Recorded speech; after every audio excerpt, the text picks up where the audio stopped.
नमस्कार दोस्तों, आज के संवाद में आप सबका स्वागत है। एक कहानी से, एक बात से शुरू करता हूँ।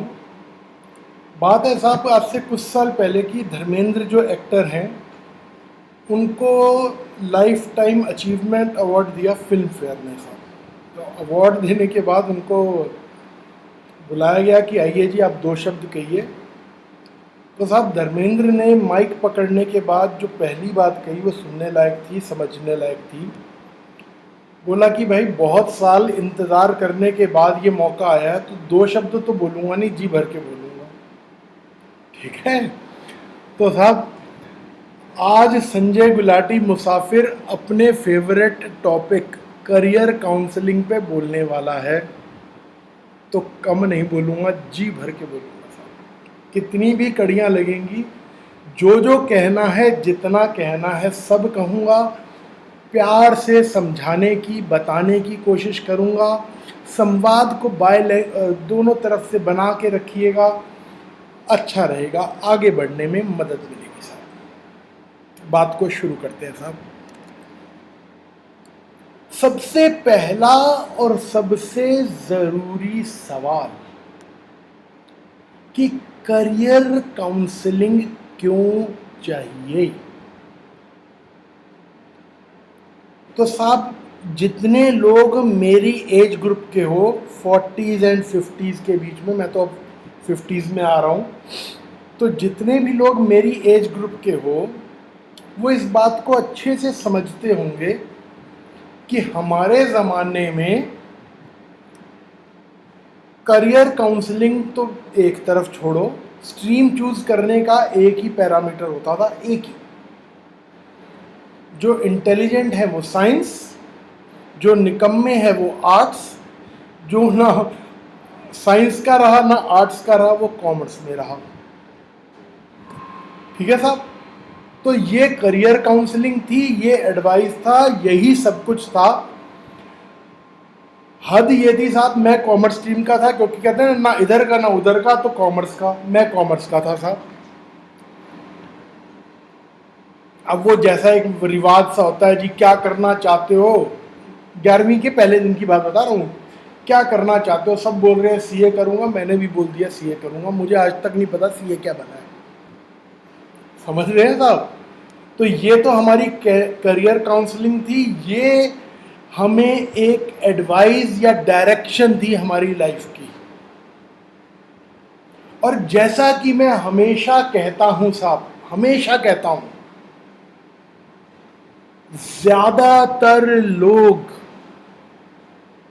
करियर हालात के दबाव में चुनते हैं, अपनी चॉइसेस में नहीं चुन रहे होते। ठीक है। तो पहली वजह करियर काउंसलिंग की यही कि आदमी की डेस्टिनी के साथ मुझे बंदे को अलाइन करना है। ठीक है। अब वो तो हो गया, मेरे ज़माने का एग्जाम्पल हो गया ना साहब। अब आज के ज़माने पे आ जाओ साहब कि जी अब सिस्टम चेंज हो गया है। आओ जी, अब सिस्टम चेंज को देख लो। ये कुछ दिन पहले की बात है साहब। कोई बच्चा मेरे पास आया, मैंने कहा तू एक काम कर, तू, मैं तो कितना इंटेलिजेंट होऊंगा, तू एक काम कर, अपने स्कूल में ना काउंसलर के पास चला जा, करियर काउंसलिंग तो हर स्कूल में आजकल मैंडेटरी है, तो तू वहाँ चला जा। कहता है सर अब करियर काउंसलिंग सुन लो। क्या उन्होंने पूछा, हाँ जी 10th में कितने नंबर आए थे जी मिड टर्म्स में। क्योंकि अब आजकल नया सिस्टम ये आ गया कि 10th के जो मिड टर्म्स होते हैं, मिड टर्म्स में आपके जो मार्क्स आते हैं उसके बेस पे आपको एक फॉर्म भरवा दिया जाता है कि टेंटेटिवली ये आपको स्ट्रीम मिलेगी। जब तक 11वीं का रिजल्ट आता है तब तक 2 महीने की पढ़ाई शुरू भी हो चुकी होती है। ठीक है। तो कहता है जी बस इतनी करियर काउंसलिंग हुई थी जी, मिड टर्म्स में 10th में कितने नंबर आए थे, इतने नंबर आए थे, ये स्ट्रीम ले लो। ये करियर काउंसलिंग है साहब। मैं देखिए साहब, पूरी स्कूल की जमात को, सबको एक साथ क्लब नहीं कर रहा, पर ये जनरली होता है। इस चीज़ को एजुकेशन सिस्टम में जो लोग बैठे हैं उनको समझना पड़ेगा कि वो कहाँ गलती कर रहे हैं। ठीक है, आगे बढ़ते हैं। अब एक कहानी और है इसमें कि संजय गुलाटी की ये बड़ी सख्त जिद रहती है कि बात तो बच्चे को लेके आओगे तो उसी के साथ करूंगा। और मैं ना अक्सर एक बात बोलता हूं, मेरे को ना 9वीं 10वीं में बच्चा मेरे सुपुर्द कर दो, करियर सेट करने तक मैं उसको ले जाऊंगा, उसके बाद बच्चा आपके सुपुर्द वापस। करियर बनने लायक स्टेज में मुझे दे दो, कमाने लायक स्टेज पे मुझसे वापस ले लो। ये बीच के साल जैसे संजय चलाता रहे तमीज से चलते रहो। देखो साहब, आज तक ईश्वर ने संजय का साथ दिया है, और संजय का क्या साथ दिया, आप लोगों के विश्वास ने आपकी मदद की है, ठीक है। तो उम्मीद करता हूँ वो चीज़ आगे भी बनी रहेगी। तो अब साहब डायरेक्ट मुझे बच्चे से बात करने की क्यों जिद है। अब एक एग्जाम्पल लो साहब, उसी से आपको आधे मिनट में समझ आएगी कि कहानी में गच्चा कहाँ पे है, कमजोरी कहाँ पे है। अब साहब ये एक पेरेंट है प्रीत विहार की, दिल्ली प्रीत विहार की, वो सुन रही होगी तो समझ रही होगी कि उससे मैं कितनी बार इस बात के ऊपर लड़ चुका हूं। आज तक अपने बच्चे को नहीं मिलवाया। 3 साल पहले या 4 साल पहले मैंने कहीं उसके बेटे की कुंडली देखी और मैंने कहा he can become a good painter और क्रिएटर, मतलब क्रिएटिव लाइन का वो बच्चा है, वो ये बाकी ट्रेडिशनल लाइंस का नहीं है। तो सब समझा दिया उसको, सब समझ आ गया। तो बोली हाँ जी बात तो आपकी समझ आ गई। घर गई, घर में जाके बच्चे से बात की, बात चीज़ें अलाइन हो गई और कहानी यहाँ से शुरू हो गई साहब। कहानी यहाँ से शुरू हो गई। एडमिशन फिर उसका साइंस स्ट्रीम में हो गया। मैं कहा भाई ये क्या करा दिया तूने। क्या सर, मैंने ना उसको एक ही बात कह दी कि तू अपना ड्रीम फॉलो कर ले, बस पहले ग्रेजुएशन कर ले, करियर में सेटल हो जा कि एक तरह बैकअप बन जाएगा, उसके बाद जो तुझे जिंदगी में करना हो कर लियो। अरे बाबा एक बात बताओ, by the time he will be graduate he will be 21। उस वक्त उस पर करियर सेट करने का प्रेशर होगा, ये करियर चूज करने के लिए दौड़ेगा। तो इतनी इंटेलिजेंटली पेरेंट्स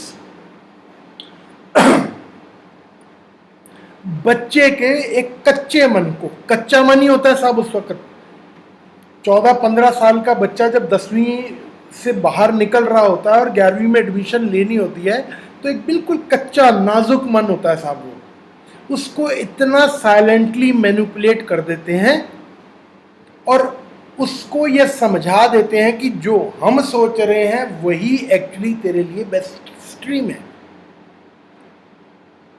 इस कहानी का आखिरी ट्विस्ट कि साहब मिलवाया तो आज तक नहीं, 4 साल हो गए, मैं इस बात पे जिद में अड़ा रहा कि तू इस बच्चे के साथ गलत कर रही है। फाइनली जी इसने मेरे को एक ही बात बोली कि जी हमारी ना बच्चे से डिटेल में बात हो गई है साहब। वो मेरी बीवी ने कहा था डिटेल ऐसे नहीं होता, ऐसे होता है। तो साहब डिटेल में बच्चे से बात हो गई है। बच्चे को ना ये समझ आ गया है, बच्चे को ये समझ आ गया है कि पहले मैं करियर में सेट हो जाता हूँ, ये 8 वाट तो चलता ही रहेगा, 8 वाट, ठीक है साहब। तो थैंक्स टू ऐसे पढ़े लिखे पेरेंट्स जिनकी वजह से आई स्ट्रांगली इंसिस्ट कि मुझे बच्चे से डायरेक्ट बात करनी है। इसी हाई नोट के ऊपर मैं आज की अपनी बात को विराम दे रहा हूं। करियर काउंसलिंग पे जैसा कि मैंने शुरू में कहा, जी भर के बात करूंगा, कम बात नहीं करूंगा साहब, जी भर के बात करूंगा। तो जितनी भी कड़ियां लग जाएं मुझे कोई फिक्र नहीं है। मेरा एक ही पर्पस है, सही मैसेज पेरेंट्स तक, बच्चों तक पहुंचे। संवाद का ये जो एक प्रोसेस मैंने शुरू किया है उसका सही फ़ायदा हम उठा सकें। आने वाली कड़ियों में ये संवाद जारी रहेगा, ये चर्चा जारी रहेगी। जल्द मिलेंगे। नमस्कार, धन्यवाद। नमस्कार मित्रों, आज के संवाद में आप सबका स्वागत है। पिछली बार से हमने करियर काउंसलिंग पे खूब सारी बात शुरू की थी, ठीक है? तो आज हम खूब सारी बात को आगे बढ़ा रहे हैं। तो सब करियर काउंसलिंग का जो सबसे आसान केस हैं वो हैं जहां पर बच्चा अपनी डेस्टिनी के साथ ऑलरेडी अलाइंड है। समझिएगा कि एज एन एस्ट्रोलॉजर जो हम देख रहे हैं कि इस बच्चे को करना चाहिए और बच्चा जो करना चाहता है वो एक ही जगह पर आकर मिल जाए तो ज्योतिषी का काम आसान हो जाता है। क्योंकि उस केस में ज्योतिषी को करना क्या है, सिर्फ हाँ बोलनी है और पॉसिबल पिटफॉल्स देखने हैं जहाँ से कि बच्चे को बचाना है, संभालना है, आसान हो जाता है कंपैरेटिवली। तो साहब ये पहला केस देखिएगा, बच्ची है, बिटिया है ये कोई। तो साहब ये ना टिपिकल बक्कन होता है ना, बक्कन, टिपिकल बक्कन जो अगर किसी को याद हो शोले में बसंती, कोई कोमा नहीं, कोई फुल स्टॉप नहीं, नॉन स्टॉप बोलते चले जाना। तो साहब ये टिपिकल उस तरह का केस है।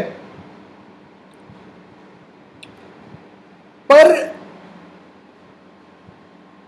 इसकी स्ट्रेंथ्स को देखो तो ये typical PR, personal relations, public relation का बच्चा है।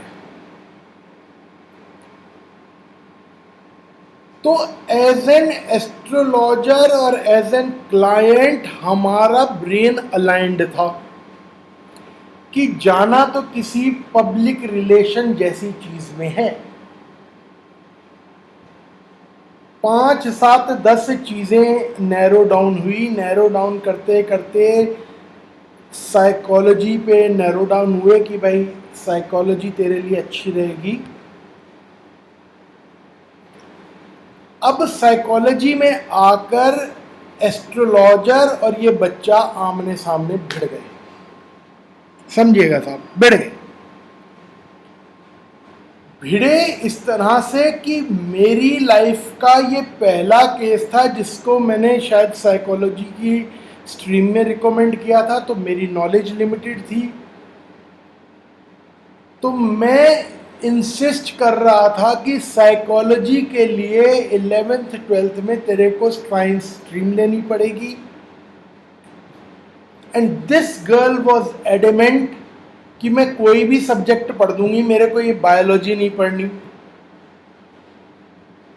तो बावजूद इसके कि एस्ट्रोलॉजर और क्लाइंट अलाइंड है, पॉइंट ऑफ कॉन्फ्लिक्ट निकल के आ गया। तो अब करें क्या साहब? So finally I called a doctor. I remember that evening very distinctively. I called a doctor and asked him कि ऐसे ऐसे जी एक बच्चा बैठा हुआ है और इस तरह से वो साइकोलॉजी की स्ट्रीम में जाना चाहता है, तो उसको अभी मेडिसिन में स्ट्रीम में डालूं या कैसे करना चाहिए? तो साहब उन्होंने कहा जी मेरी दोनों बेटी साइकोलॉजिस्ट हैं और साइकोलॉजी के लिए ह्यूमैनिटीज से जाना पड़ता है। And the moment I told this girl that लेना साइकोलॉजी है पर जाना route humanities, and she was relieved. कहते हैं ना अंधे को क्या चाहिए, 2 आंखें। अब साहब टेक्निकली इसने बायोलॉजी से बचना था, बायोलॉजी से बच गई और साइकोलॉजी में आ गई।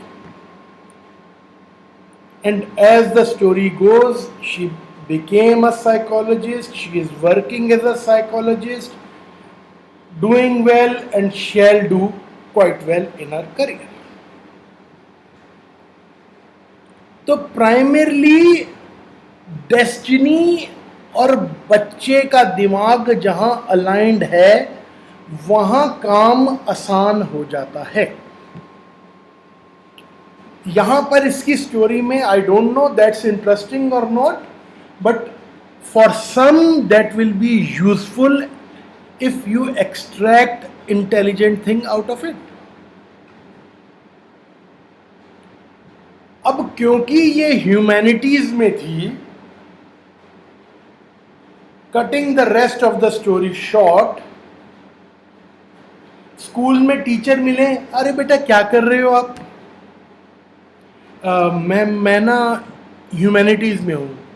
कोई नहीं बेटा, कोई बात नहीं, थोड़ी और मेहनत कर लेते हैं, अच्छा रहता। ये टीचर्स का एटीट्यूड है साहब, टीचर्स का। मैं पिछली बार भी करियर काउंसलिंग में ये बात कह बैठा हूँ, those in teaching line change your attitude and approach. आप लोग जानते ही नहीं आप कहां बेवकूफी करे चले जा रहे हो। आगे सुनो, अब पेरेंट्स को लो। हम आर्ट्स में अपने बच्चे को नहीं डालेंगे। क्यों नहीं डालेंगे? The bloody social stigma, the bloody social stigma I am actually abusing, कि हम ना दुनिया को बताएंगे कैसे कि हमारा बच्चा आर्ट स्ट्रीम में गया है। नहीं सर, आप ना समझते नहीं हो, सर आप ना समझते नहीं हो। किसी ने नंबर थोड़ी पूछने, उसने तो ये देखना है कि मेरा बच्चा कौन सी स्ट्रीम में गया है। समझ आ रही है साहब? इतना बड़ा हुआ एक ह्यूमैनिटी स्ट्रीम के साथ। आगे लो।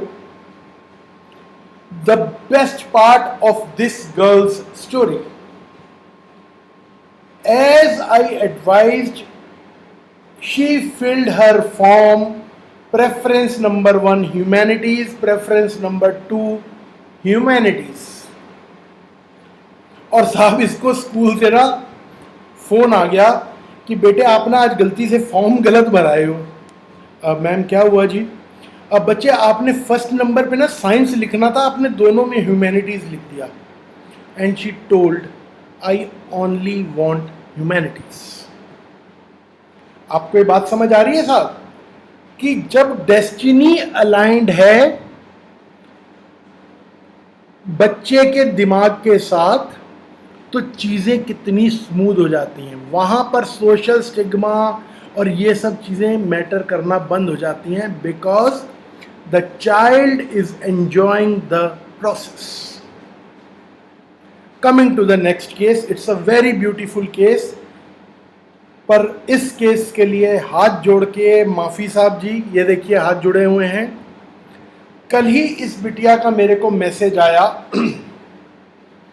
कि sir you shall not reveal my identity, so I promised her that I will eliminate any such detail that can lead anybody to understand that this is the story about you। पर जो समझने और समझाने की चीजें हैं वो हम कर लेते हैं। अब साहब टेक्निकली इससे ज़्यादा मैं नहीं बता सकता, सिर्फ इतना ही बता सकता हूँ कि जब ये बिटिया मेरे पास आई, she was already well aligned with her destiny, well aligned. जिस लाइन में ज्योतिषी भेजना चाहता था ये उस लाइन में ऑलरेडी थी। और जिस दिन ये मेरे पास आई मुझे आज तक याद है, फफक फफक के रो रही थी साहब। बिल्कुल बिखर जाता ना बच्चा, ये बिखरा हुआ बच्चा मेरे पास पहुंचा साहब। और जानते हो क्यों?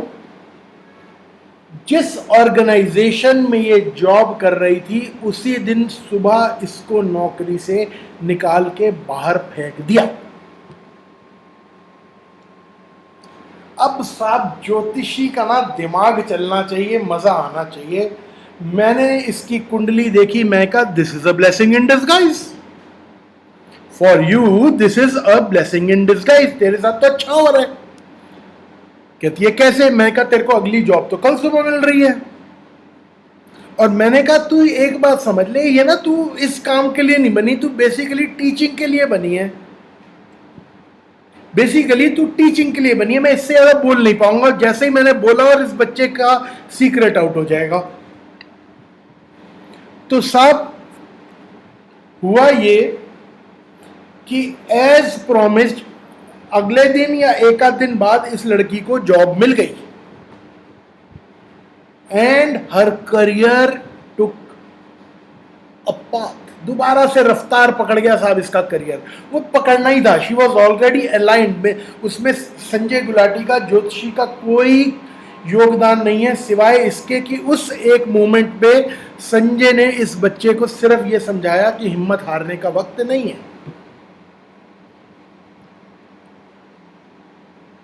शायद पिछले 2 या 3 साल से एम्प्लॉय ऑफ द ईयर तो इसको मिल ही रहा है, best employee of the year.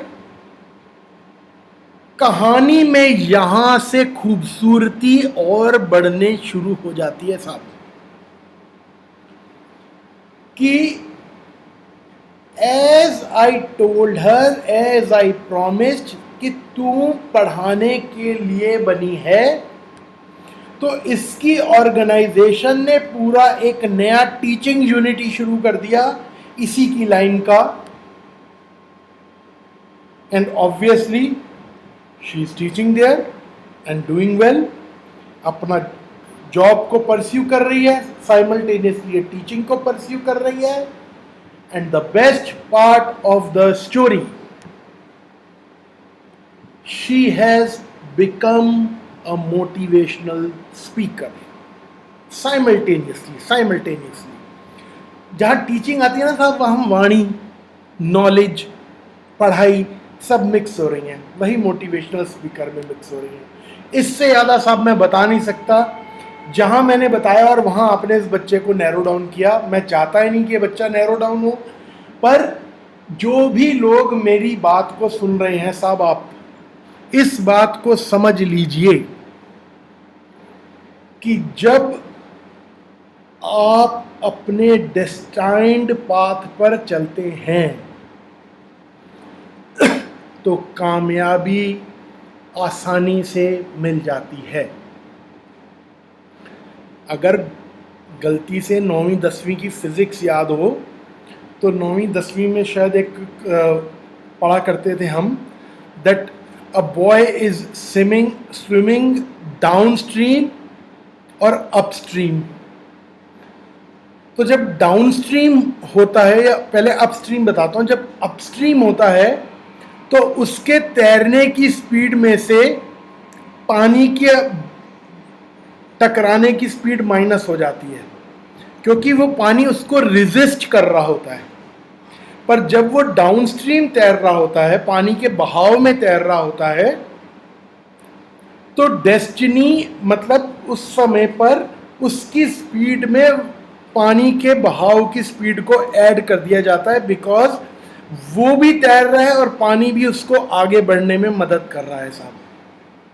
तो करियर काउंसलिंग का केवल एक शुद्ध लाभ है कि बच्चे को तो तैरना ही है, तो अपस्ट्रीम तैराने की बजाय ना उसको पानी के बहाव के साथ तैरने को मौका मिल जाए।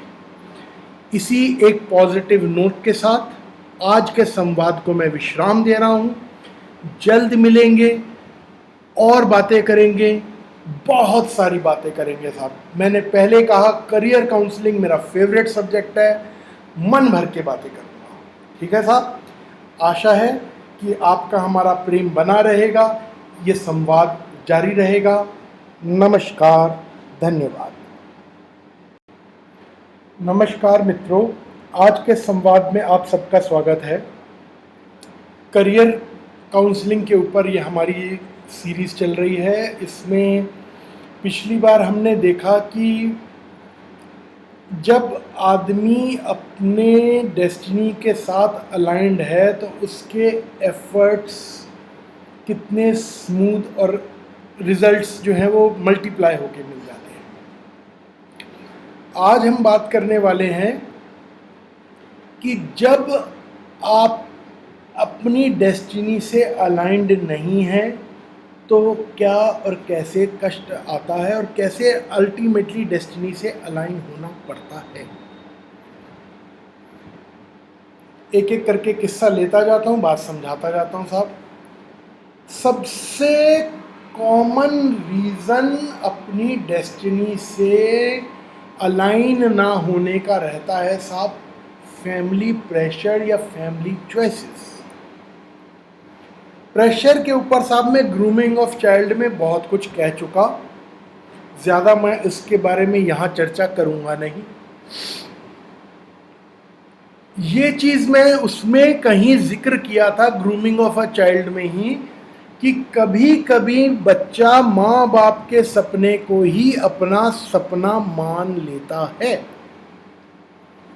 तो साहब ये बड़ा टिपिकल एक केस है उसी तरह का कि साहब ये लड़का just because his father wanted somebody to be doctor in the family, he started believing that being a doctor is his dream.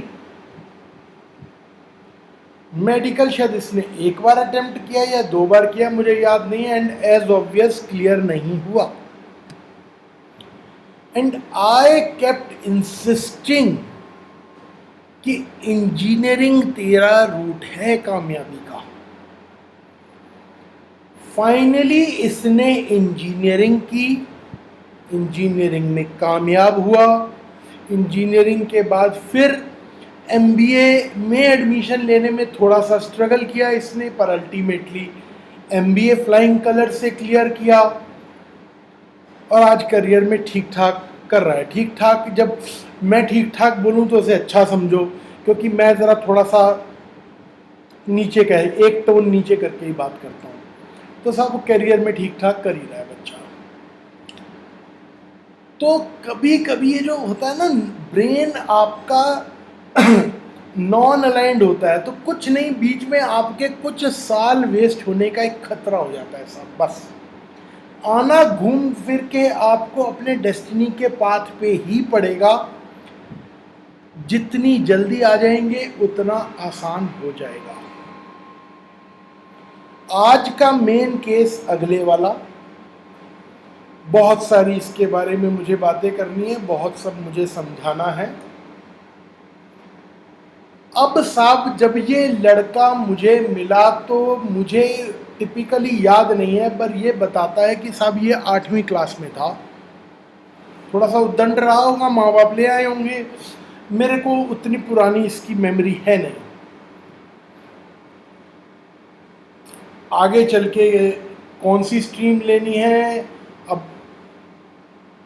सबसे पहली चीज़ जो मेरे को इसके साथ काउंसलिंग की याद है वो यही याद है कि जी मैं क्रिकेटर बनना चाहता हूँ। और मैंने इसको एक ही बात बोली थी और ये आज तक ये मेरे से इस बात पे चिढ़ता है कि मैंने इसको एक ही बात बोली, जब तक तेरी पढ़ाई चलती रहेगी तेरा स्पोर्ट्स चलता रहेगा, जिस दिन पढ़ाई खत्म स्पोर्ट्स खत्म। आगे बात करते हैं। अब ये साहब बनना चाहते थे आर्कियोलॉजिस्ट, तो साहब ह्यूमैनिटीज स्ट्रीम लेना चाह रहे थे। Somehow under family pressure he got into the non-medical stream engineering और साहब ये इंजीनियर हो गए।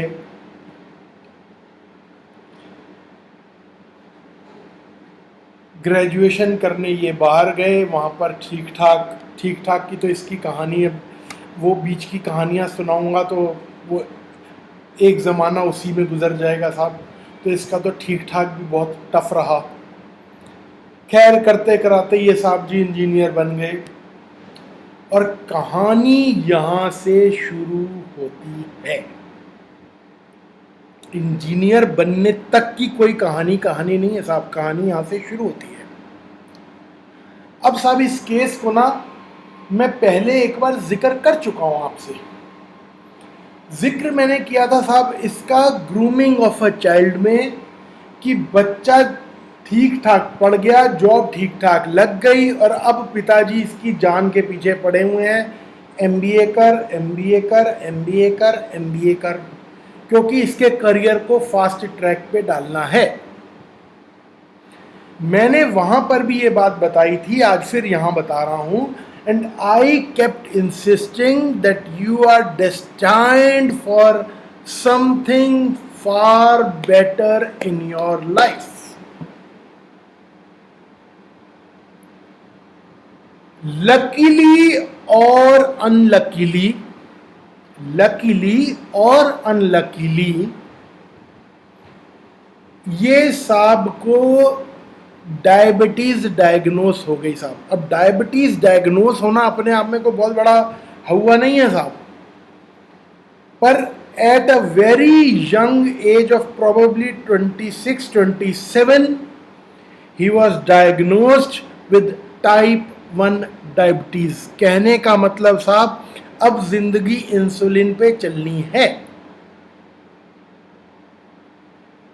अब साहब यहां पर इस बच्चे के जीन्स इसके काम आए, पिताजी काम नहीं आए। पिताजी सुन रहे हैं तो सुन लो, पिताजी आप सिर्फ जीन्स अच्छे देने में काम आए, बाकी जो आपने इसकी काउंसलिंग में इसकी ऐसी तैसी फेरी है उसके लिए आप क्षमा प्रार्थी नहीं है।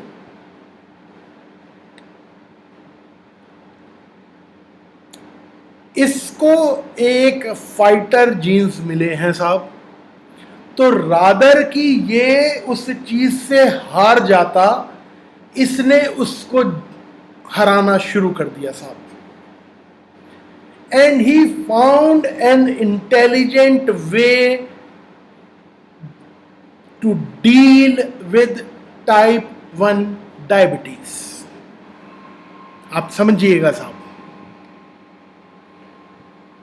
अब होता ही है साहब, जब तकलीफ आती है ना, और ये चीज मैं इसको इनडायरेक्टली कह रहा था कि तू लाइफ में ना अपने लिए नहीं बना, तू लोगों के लिए बना है। ये मैं इसको कभी कभी कहता था।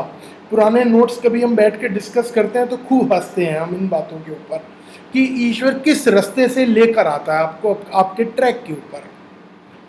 तो जब आप तकलीफ से गुजर चुके होते हैं, उससे लड़ रहे होते हैं, तब आपको ये बात समझ आती है कि मैं अपने जैसों की मदद कर सकता हूं जिनको कि सही मार्गदर्शन नहीं मिल रहा। और डायरेक्टली और इनडायरेक्टली कहीं इसके ब्रेन ने उस चीज को एक मिशन बना लिया साहब, डायरेक्टली और इनडायरेक्टली। इसमें भी एक कहानी है, ये इनडायरेक्टली बोलने की भी एक वजह है। वो तो साहब ये करते करते एक ऑर्गेनाइजेशन से जुड़ गए, जिस ऑर्गेनाइजेशन का काम ही यही है कि विश्व स्तर पर टाइप 1 डायबिटीज के लोगों को एक साथ इकट्ठा करना, जो तकलीफ में है उनको उससे मिलाना जो इस तकलीफ से लड़ना जूझना सीख चुके हैं।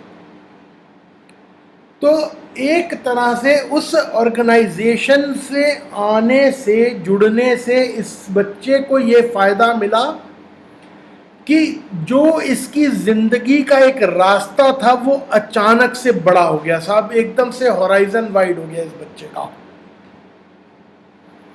इसको ये बात समझ आ गई कि मदद करने के 100 तरीके, अच्छे तरीके क्या क्या कहाँ कैसे हो सकते हैं साहब। अभी साहब ये अपनी जॉब, वो जो इंजीनियर है ना वो तो है, ब्रेड एंड बटर तो इंजीनियरिंग है साहब, समझ रहे हैं, ब्रेड एंड बटर इंजीनियरिंग है। पर अब ये साहब साइमल्टेनियसली अभी he is a motivational speaker in making बोल रहा हूं साहब, क्योंकि अभी इस बात की इसको भी समझ कम आई है कि बहुत जल्दी जिंदगी इसको उस ट्रैक पर लाने वाली है।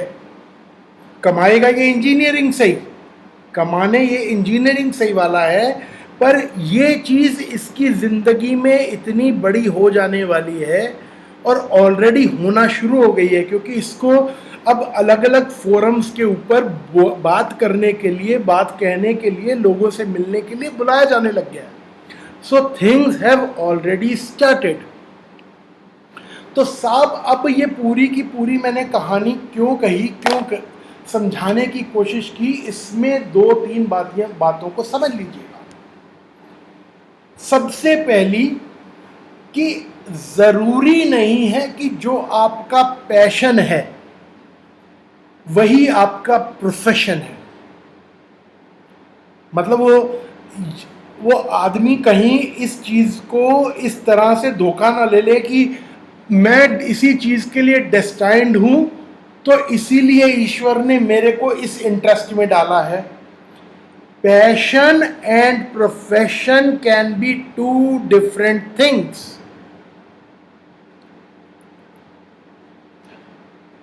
अब साहब आज भी इस लड़के को स्पोर्ट्समैन होना चाहिए है, क्रिकेटर नहीं है, क्योंकि इसके हेल्थ हैजर्ड्स उसको उतना अच्छे से अलाउ नहीं करते. बट टिपिकली इवन टुडे कल शाम को भी इस बच्चे से मेरी बात हो रही थी फुर्सत में. Even today he is a sports person in his own way. He is a big fighter in his own way. He is an engineer as destined, and most significantly heading for something bigger in life other than that MBA. तो technically साहब sooner और later बच्चा अपनी destiny से align हो रहा है. But again to summarize on a different note, कि कोई कहीं मेरी बात से गलत मैसेज ना ले जाए.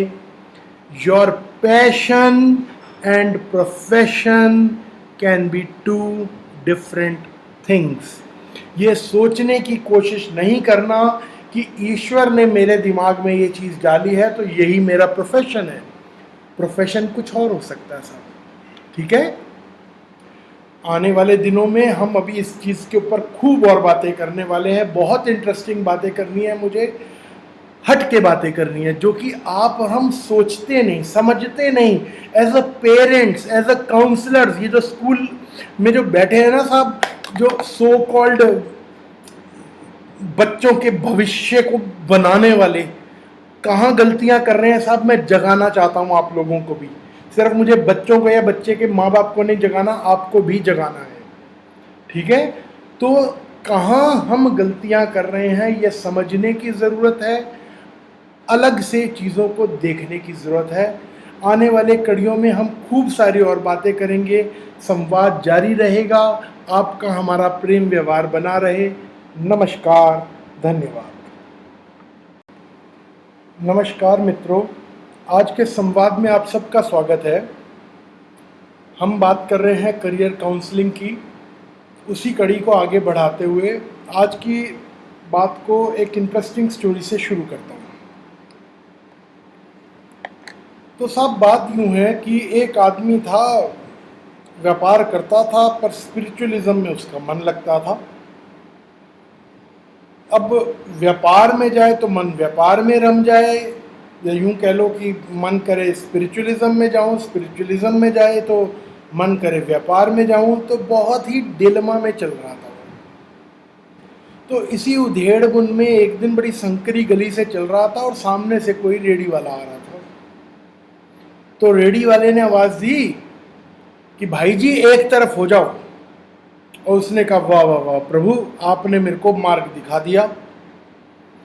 अक्लमंद को कहीं से इशारा चाहिए. तो कहने का मतलब ये साहब, उसको ये समझ आ गया कि मेरे को दोनों में से एक रास्ते को पकड़ लेना चाहिए.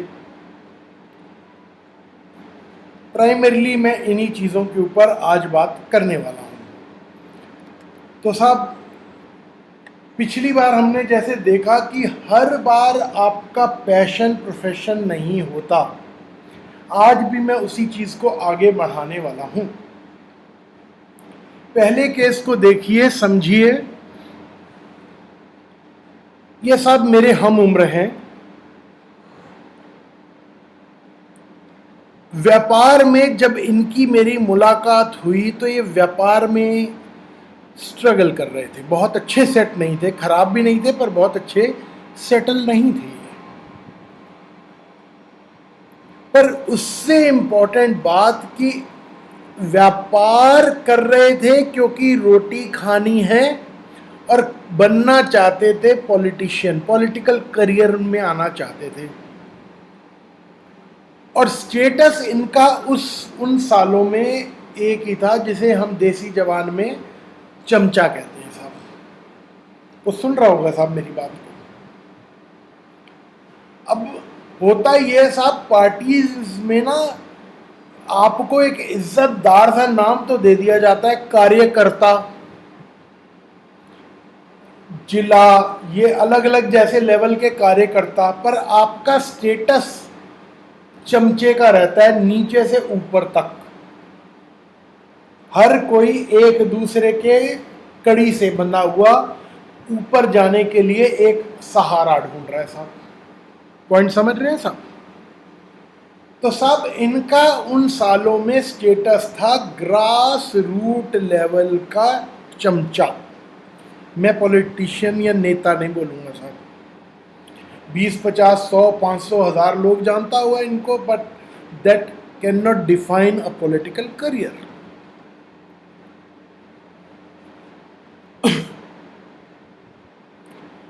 इसी डिलेमा में चलते रहते थे साहब। दुकान पे आते थे तो किसी ने बुला लिया तो पॉलिटिकल मीटिंग है तो भागते चले जाना, क्योंकि एक पॉलिटिकल, देखिए साहब ये पॉलिटिशियन बनना भी ना एक फुल टाइम करियर है। This requires money, this requires time and this requires patience. बहुत वक्त चाहिए, जेस्टेशन पीरियड चाहिए, इसमें पैसा खर्च होता है। लोगों अपने काम छोड़ छोड़ के आप लोगों के काम निपटवाने जाते हो। और मतलब एक टफ लाइन है ये, अपने आप में उतनी सीधी है नहीं, ग्लूमी बाहर से है ये सिर्फ। तो साहब इनको किसी का फोन आ जाना, इन्होंने दुकान छोड़नी और भाग जाना, तो वो वाली हाल हो रही, ना इधर के रह रहे ना इधर के रह रहे। One day he asked me an intelligent question. बोला कि भाई मेरे को ना एक सीधी सीधी सी बात बता, मेरा पॉलिटिकल करियर है भी या नहीं? अ डायरेक्ट क्वेश्चन। अब साहब जिन लोगों का संजय गुलाटी से वास्ता है ना, वो जानते हैं कि संजय गुलाटी खतरनाक मुंहफट है। पर जो मेरे स्टूडेंट्स हैं वो जानते हैं कि संजय गुलाटी समझदार मुंहफट है। मैं मुंहफट वहां होता हूं, ब्लंट वहां होता हूं जहां या तो जरूरत हो या जहां कुंडली दिखाती हो कि इससे ब्लंट हुआ जा सकता है। बेमतलब नहीं होता मैं। तो साहब he asked me a straight question and I gave him a straight answer. अब इसमें एक कहानी और है साहब। पॉलिटिकल जो हायरार्की को समझते हो, जो ग्रास रूट लेवल वाला प्लेयर है वो जिला अधिकारी से, जिला अधिकारी उससे ऊपर और उससे ऊपर उससे ऊपर से जुड़ा होता है।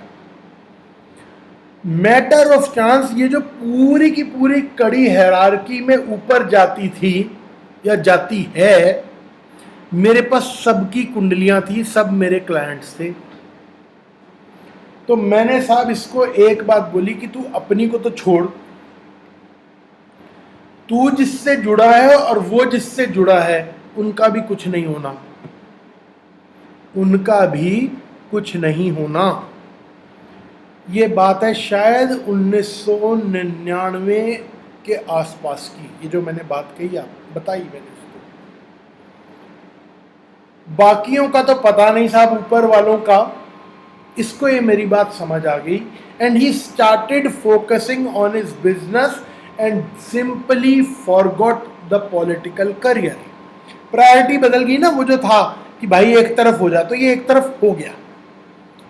ऑब्वियसली जब आप एक तरफ फोकस हो जाते हो, आपकी एक दिमाग को डायरेक्शन मिल जाती है, तो ये बिजनेस में राइज कर गया। पॉलिटिकल करियर का तो जो होना था उसकी अब स्टोरी सुना देता हूँ साहब। इसका तो ये हट ही गया, इसके ऊपर वाले को तो भूल जाओ, जो इसके टॉप वाला है ना, टॉप वाला, तो मेरे ज्योतिष गुरु साहब एक बड़ी इंटरेस्टिंग सी एक टर्म बोलते हैं, he calls upward demotion. Upward demotion होता ही है साहब, जब एक बंदे को ना आपको एक्टिव पॉलिटिकल लाइफ से बाहर फेंकना होता है, पर उसकी सीनियरिटी को रिगार्ड करना होता है, तो आप उसको ना 5, 7, 10 संस्थाओं का चेयरमैन बना देते हो अलग अलग जगहों पे, कि अब तो इन सिर्फ दर्दियों में पड़ा रहा और एक्टिव पॉलिटिकल करियर को छोड़ दे। तो साहब जी वो महानुभाव 8-10 जगहों के चेयरमैन बन गए, उसमें खुश हैं। हाल फिलहाल इतनी सारी सिर खपाई के बाद जिंदगी के आखिरी पड़ाव पे आके, लगभग आखिरी पड़ाव पे आके, उनको अभी एमपी की टिकट मिली, ऑब्वियसली हार गए। तो साहब वो जो मैंने समझाया था ना कि तू अपनी तो छोड़, तेरे से ऊपर और उससे ऊपर उनका भी कुछ नहीं होना, वो आज तक कुछ नहीं हुआ। पर ये एक तरफ हो गया तो इसको अपनी जिंदगी का एक ट्रैक मिल गया साहब, करियर काउंसलिंग। चलिए साहब अगला केस देखते हैं। अभी हमने देखा जहां पैशन और प्रोफेशन दो अलग चीज हैं, यहां से फिर बदल रहा हूं कि जहां पैशन ही प्रोफेशन है। अब साहब ये बिटिया है, ये मेरी स्टूडेंट है एक्चुअली तो, पर ये पहले क्लाइंट बनी, क्लाइंट से ये स्टूडेंट बनी, और इसको ज्योतिष में दिमाग देने वाला मैं, क्योंकि एक दिन इसकी कुंडली देखते हुए, डिस्कस करते हुए मैंने इसके दिमाग में कहीं ये बात डाली that you can become a good astrologer, and इसको ये वो बात समझ आ गई। वो एक कहानी अलग, एक दिन किसी और दिन, आज की बात। तो साहब जब ये मेरे को मिली, उससे कई साल पहले से ये टीचिंग प्रोफेशन में थी, और किसी एक विशेष सब्जेक्ट में इसका एक्सपर्टीज है, और बहुत रिगार्डेड टीचर है उस सब्जेक्ट की। तो मैं इसको हमेशा से इंसिस्ट करता रहा, टीचिंग इज योर प्रोफेशन। कुछ साल शायद ये बीच में नहीं कर पाई, फिर इसको एक डिफरेंट अपॉर्चुनिटी मिली और इसने उसको ग्रैब कर लिया। किसी अक्लमंद ज्योतिषी ने बता दिया कि अगर तूने इस लाइन को कर लिया तो तू बर्बाद हो जाएगी, और वहाँ से इसको मेरी दोबारा कहीं से याद आई, मुझे ढूंढा ढांडा इसने कैसे, और इसने मेरे से कंसल्ट किया। मैंने कहा भैया काम कर ले, काम में तू ट्रैक पे है, ठीक ठाक काम कर रही है, कामयाब है, क्योंकि टीचिंग ही इसका पैशन है, टीचिंग ही इसका प्रोफेशन है। पर कहानी यहाँ खत्म नहीं होती, कहानी में यहाँ कई खूबसूरत ट्विस्ट आते जाते हैं। Primarily this girl is a multi talented personality, multi talented personality. अब साहब हर हॉबी प्रोफेशन नहीं होती, इसको कुछ कुछ तो समझ है। प्रोफेशन एक ही है, हर रोज ना इसके फेसबुक पे कोई ना कोई नई एक्टिविटी डली हुई होती है, और मेरी वाइफ मेरे से पूछ रही होती है कि की करती रहती है, पंजाबी ने क्या क्या करती रहती है, और मैं इसको कहता हूँ सब कुछ।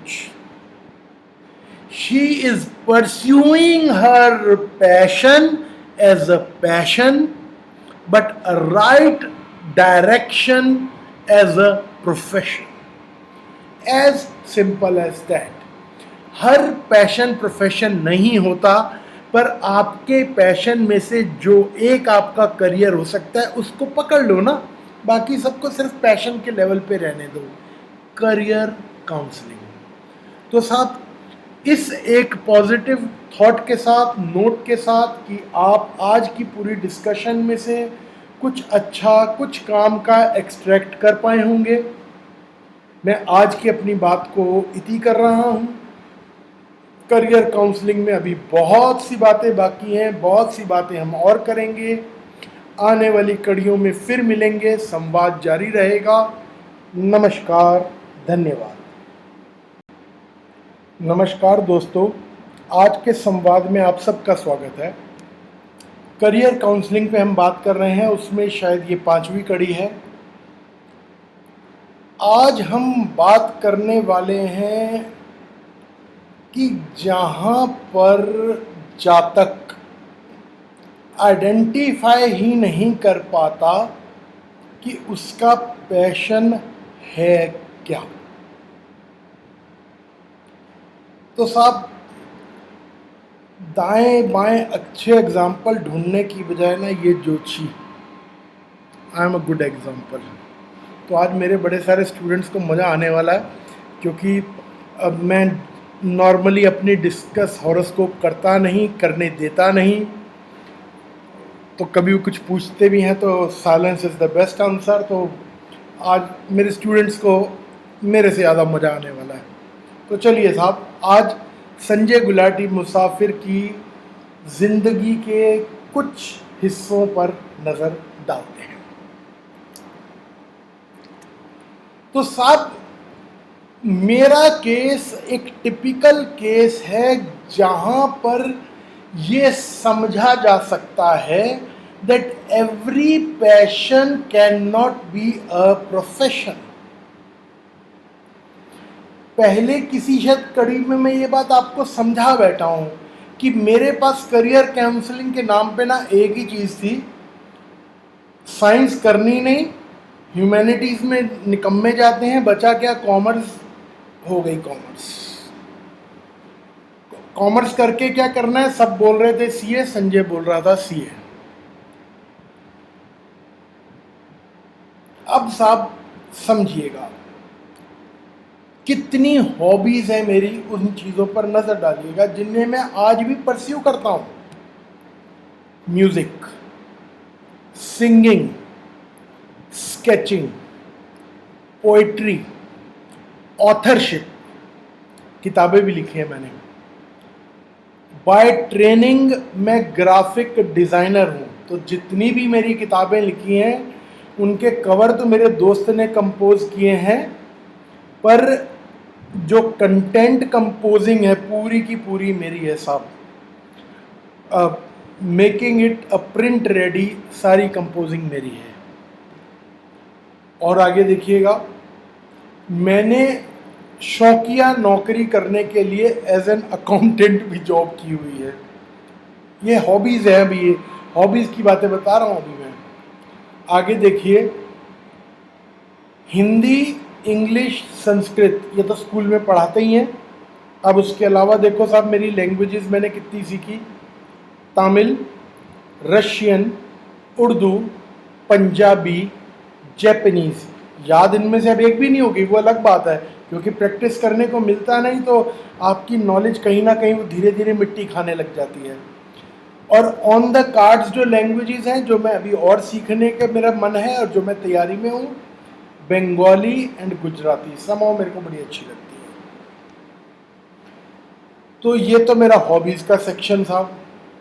अब मेरे बिजनेस में आ जाओ कि कितने मैंने बिजनेस किए हैं साहब।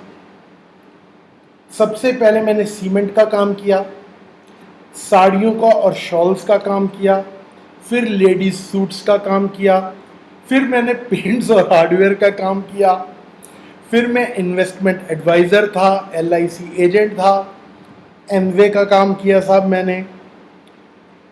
तो मोटे मोटे में साहब हो ये रहा था कि संजय गुलाटी लाइफ में अपने सही पैशन को तलाश करता हुआ चला ही चले जा रहा था। काम कर रहा हूँ, मन नहीं लगता तो 2-3 साल में बंद कर देता हूँ, क्योंकि मैं जो करना चाहता हूं वो ये है नहीं, पर करना क्या चाहता हूं वो समझ आ नहीं रहा। तो इस डिलेमा में मैं जिए चले जा रहा था साहब। समझ रहे हैं आप मेरी बात को? तो साहब मेरे परिवार में एक फेमस जोक बन गया कि संजय आजकल क्या कर रहा है। मैंने कहा जी पेंट का काम कर रहा हूँ। पेंट का तो जब तू पिछली बार मिला था तब बता रहा था, अब क्या कर रहा है? So that was a famous joke in my life. 1988 to 1999 साहब, ये 11 साल जिंदगी के मैंने सिर्फ अपना पैशन आइडेंटिफाई करने में घिसा दिए। सिर्फ अपना पैशन आइडेंटिफाई करने में घिसा दिए साहब। एक ही अच्छा काम किया, एक ही अच्छा काम किया। ऑल दीज ईयर्स सिंस 1988 मैंने एस्ट्रोलॉजी में अपनी प्रैक्टिस कभी नहीं छोड़ी। और मैं इतना दीवाना था इस चीज़ का, इतना दीवाना था कि एक ज़माना था मैं अपने घर के बाहर साहब बैठ जाता था, कोई आता जाता बिना हाथ दिखाए जा नहीं सकता, क्योंकि मेरे को प्रैक्टिस के लिए लोग चाहिए थे। तो साहब पैशन मेरी आंखों के सामने था, पर कोई मुझे समझाने वाला और मेरी अकल समझने में तैयार नहीं थी कि यही पैशन मेरा प्रोफेशन है। Then came a day, March 1999, and I decided कि आज के बाद नो मोर बिजनेस। आज से मेरा पैशन ही मेरा प्रोफेशन है। I decided. घर में तो हड़कंप जो मचना था तो मचा था, परिवार में हड़कंप हो गया कि भाई हमारे खानदान में कोई ज्योतिषी हुआ है तो जिधर जा रहा है। पर मुझे पता था कि यही मेरी दीवानगी है, सिर चढ़ के बोलती है साहब मेरे।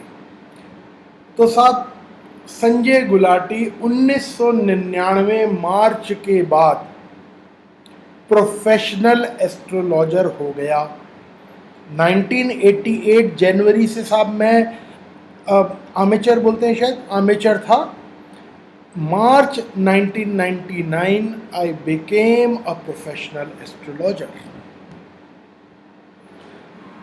अब साहब मेरी कहानी बड़ी ट्रेजिडिक लग सकती है, बड़ी ट्रेजिक लग सकती है, पर साहब है नहीं, है नहीं साहब। मैं आज पीछे मुड़ के जब देखता हूं तो मुझे एक ही बात समझ आती है कि ये जो मैंने 11 साल जिंदगी की अपनी घिसाई करवाई ना, और कुछ नहीं हो रहा था, मैं ग्रो कर रहा था एज एन एस्ट्रोलॉजर। बिकॉज एक जितने लोग आप साहब मेरी एक बात सुन रहे हो ना, एक बात को समझना साहब, जिंदगी को देखने के ना दो नजरिए हैं। एक कि रोते रहो, अपनी वही रोती पिटती कहानियां सुनाते रहो, उसी रोती पिटती जिंदगी को जीते रहो। दूसरा कि पीछे मुड़कर देखो कि मैं जिंदगी से क्या अच्छा उठाकर यहां तक ले आया हूं, और उसको अपनी जिंदगी में एक रचनात्मक तरीके से इस्तेमाल करो। तो साहब संजय गुलाटी, ये 11 साल की घिसाई का एक ही फायदा हुआ संजय गुलाटी को कि संजय गुलाटी से संजय गुलाटी मुसाफिर बन गया। एक ज्योतिषी बनने में सारा एक्सपीरियंस काम आ गया। एंड मोर सिग्निफिकेंटली साहब मैंने डिसाइड कर लिया कि जो घिसाई मेरे साथ हुई है ना साहब, लोगों की नहीं होने दूंगा। मैं उनको जहां तक पॉसिबल करियर काउंसलिंग दूंगा। मुफ्त खाते कुछ नहीं देता साहब, मैं बार बार ये बात बोल रहा हूं। मेरे से ये उम्मीद मत करना कि संजय इतनी अच्छी अच्छी बातें वीडियो में करता है तो मुफ्त काउंसलिंग देता होगा, कुछ नहीं देता साहब। Sanjay Gulati is a shrewd professional. Sanjay Gulati को अगर कोई ये कह देना सर आप बड़े अच्छे हो, तो संजय गुलाटी को गाली लगती है। Sanjay Gulati is a shrewd professional, a thorough professional, but I decided to help people. 99 से आज 2019, 20 साल लगे मुझे उस जगह तक पहुंचने के लिए जहां पर मैं आज ये संवाद की कड़ियां शुरू कर पा रहा हूं, आप लोगों से बात कर पा रहा हूं। पर ये 20 साल ना बेमतलब नहीं गए साहब। कितने ही बच्चे हैं जिनको करियर में एक बच्चे की स्टेज से उठा के और एक जेंटलमैन की स्टेज पे वापस उनके माँ बाप को सुपुर्द किया है। ठीक है साहब। तो साहब अपनी पूरी जो मैंने ये 5 कड़ियों में करियर काउंसलिंग की बात की, इस सारे को मैं एक खूबसूरत बात से सम अप करने वाला हूं। हमारे बचपन में दूरदर्शन पर एक कोई टीवी प्रोग्राम आया था और उसका टाइटल सॉन्ग था महान गायिका लता मंगेशकर जी द्वारा गाया गया, और उसकी पंक्तियां मैं सुना के आज की अपनी बात को कंक्लूड कर रहा हूं साहब। एक दफा तो अपना जीवन मुझको खुद ही बोने दो। मैं गा भी सकता हूं, मैं गाना नहीं चाहता, मैं सुनाना चाहता हूं। और लता जी की बात को गाना अपने बस का नहीं है साहब। एक दफा तो अपना जीवन मुझको खुद ही बोने दो, लिख लेने दो अपनी किस्मत, होता है जो होने दो। तो साहब इस विचार के साथ, इस पॉजिटिव थॉट के साथ कि ये मेरी 5 कड़ियां जो मैंने करियर काउंसलिंग पे की और जो ये संवाद मैं कर रहा हूं आपसे, आप लोगों के जीवन में एक रचनात्मक सृजनात्मक बदलाव लाएगा। मैं आज की अपनी बात को विश्राम दे रहा हूं। आने वाले दिनों में हम संवाद में बहुत और काम की बातें करने वाले हैं, बहुत इंटरेस्टिंग बातें करने वाले हैं। तो ये संवाद बना रहे, ये प्रेम व्यवहार बना रहे। नमस्कार, धन्यवाद, शुभम।